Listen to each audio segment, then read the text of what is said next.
आलात त्याबद्दल मी सर्व पत्रकार बंधू भगिनींचे मी आभार मानते। या पत्रकार परिषदेमध्ये माननीय प्रदीपजी जयस्वाल हे आमदार इथे या ठिकाणी उपस्थित आहेत। उपमहापौर राजेंद्र जंजाळ आहेत।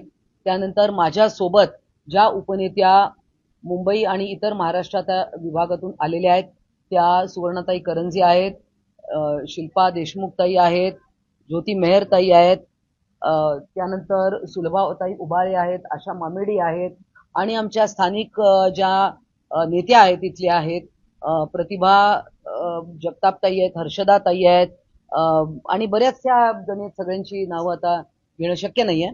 तर हा जो दौरा आहे तो माननीय एकनाथजी शिंदे आमचे मुख्य नेते, राज्याचे उपमुख्यमंत्री यांच्या आदेशानुसार व डॉक्टर श्रीकांत शिंदे आमचे युवा नेते यांच्या संकल्पनेतून तयार झालेला हा शिवदुर्गा शिवसंवाद यात्रा 3 गट आहेत। त्यातला एक गट आता इथे तुमच्या समोर उपस्थित आहे आणि दुसरे 2 गट आहेत ते देखील महाराष्ट्रातील विविध लोकसभा जिल्हा निहाय आणि विधानसभा निहाय आम्ही बैठका घेत आहोत।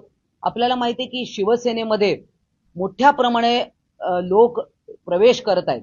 माननीय शिंदे साहेबांच्या नेतृत्वावर विश्वास ठेवून असंख्य विविध पक्षातील कार्यकर्ते असतील, नेते असतील, हे सतत शिवसेनेमध्ये इनकमिंग सुरू आहे आणि शिवसेनेमध्ये इनकमिंग होत असताना सतत म्हणजे प्रत्येकाला जबाबदारी देणं, पक्षासाठी त्यांचा चांगल्या पद्धतीने पक्ष बांधणीसाठी उपयोग करून घेणं, मग त्यामध्ये फादर बॉडीमध्ये असेल, महिला आघाडी असेल, युवा सेना आणि 55 अंगीकृत संघटना शिवसेनेने बांधणी केलेली आहे।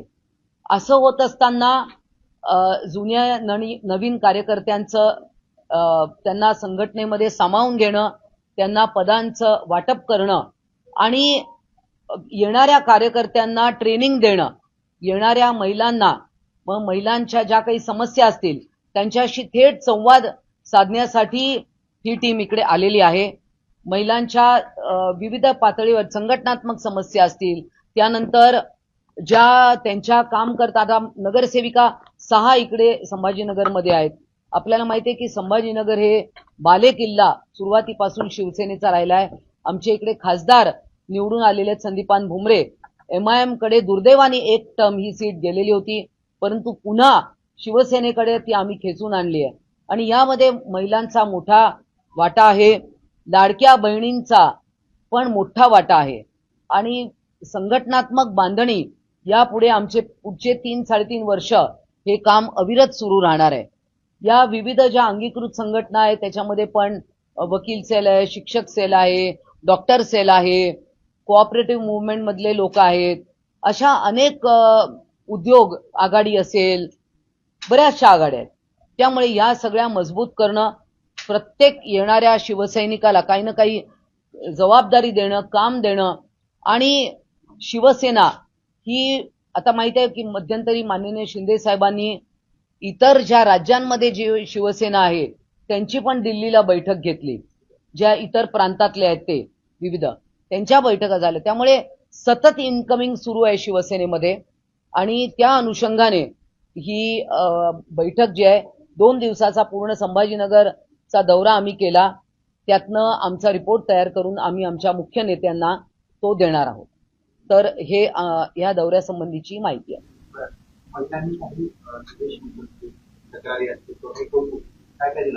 नाही, महिलांचं अजून आता खरं म्हणजे आमचा चालू आहे संवाद, पण आपण मंडळी थांबलेला होतात त्यामुळे आम्ही थोडा ब्रेक घेतला। मुख्य म्हणजे महिलांना बचत गटाच्या मार्फत त्यांना काम देणं हा एक महत्वाचा, कारण महिलांच्या हाताला काहीतरी काम मिळालं पाहिजे। माविमच्या माध्यमातून असेल, उमेदच्या माध्यमातून असेल, आमच्या आशा अंगणवाडी सेविका आहे त्यांच्या पण समस्या आहे। तर विविध स्तरातील महिलांच्या समस्यांचं संकलन करणं, अर्थात आमदार इथे आहेत आमचे शहरामध्ये, आमचे 2 आमदार आहेत, एक तर पालकमंत्रीच आहेत आपल्याला माहिती आहे, त्यामुळे ते पण बरंच काही इथे काम करत असतात पालकमंत्री या माध्यमातून। परंतु आता हा जो दौरा आहे हा पूर्णपणे संघटन बांधणी याच्याकडे आम्ही लक्ष देत आहोत। राज्य सरकारने मोठ्या प्रमाणात लाडक्या बहिणींची पैसे देणं बंद करून किरकोळ किरकोळ कामातून सरकारच केले अशातून मोठ्या तक्रारी आल्या जवळपास मोठी संख्या आहे. बरोबर. या संदर्भात काही महिलांनी नाही, महिलांच्या त्या गोष्टी आमच्या सगळ्या महाराष्ट्रातनंच आलेल्या आहेत. मुळात म्हणजे ई केवायसी करताना बऱ्याच अडचणी आल्या, सर्व्हर बद्दल असतील किंवा काही, परंतु आपल्याला माहिती आहे की काही पुरुषांनी पण त्याचा लाभ घेतला. ज्यांच्याकडे 4 व्हीलर आहे, 2 व्हीलर आहे, खरं म्हणजे हे 18 ते 60 वयोगटातल्या महिलांसाठी लाडकी बहीण योजना होती, आपल्याला माहिती आहे.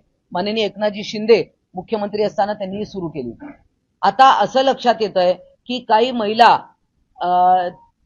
त्या अपात्र आहेत किंवा त्यांना लाभ देणं योग्य नाहीये, किंवा ज्यांना मिळायला पाहिजे त्यांना न मिळता दुसऱ्यांदा जातोय.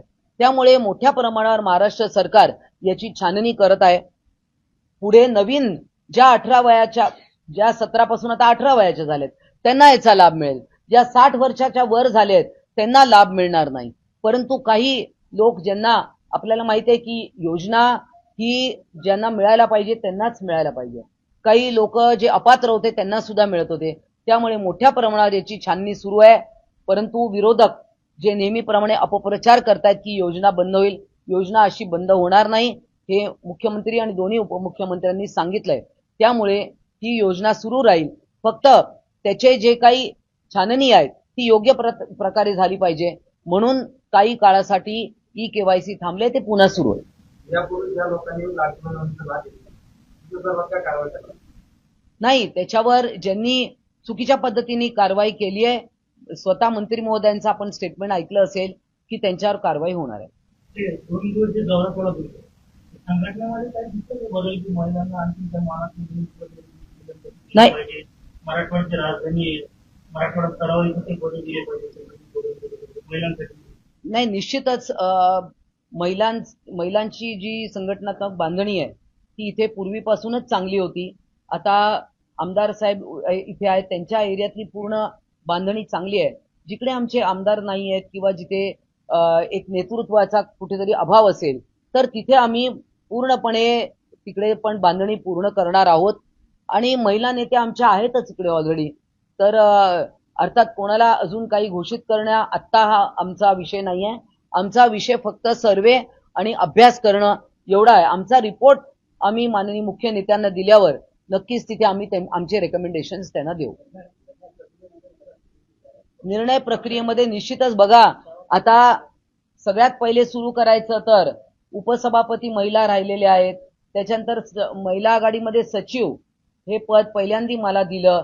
3 महिला नेत्या, शिवसेनेच्या 57-58 वर्षाच्या इतिहासात महिला नेत्या हे कधी म्हणजे महिलांना नेतेपद दिलेलं नव्हतं, सगळे पुरुषच होतं.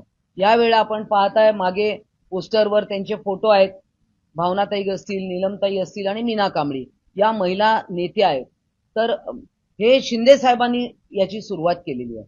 त्यामुळे शिवसेने बघा, शिंदे साहेबांनी शिवसेना आता त्यांच्याकडे ताब्यात घेतल्यानंतर 3-3.5 वर्ष झालेली आहे.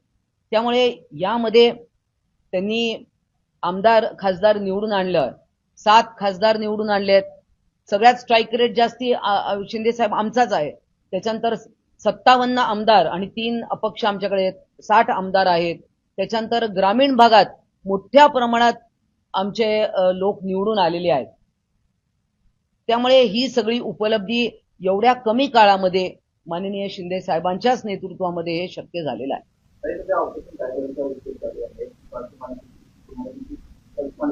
हो, आणि पावसाळी अधिवेशनापूर्वी ऑपरेशन टायगर यशस्वी होईल. बघा, ऑपरेशन टायगर हा विषय असा आम्ही काही त्याला नाव दिलेलं नाहीये मुळात म्हणजे.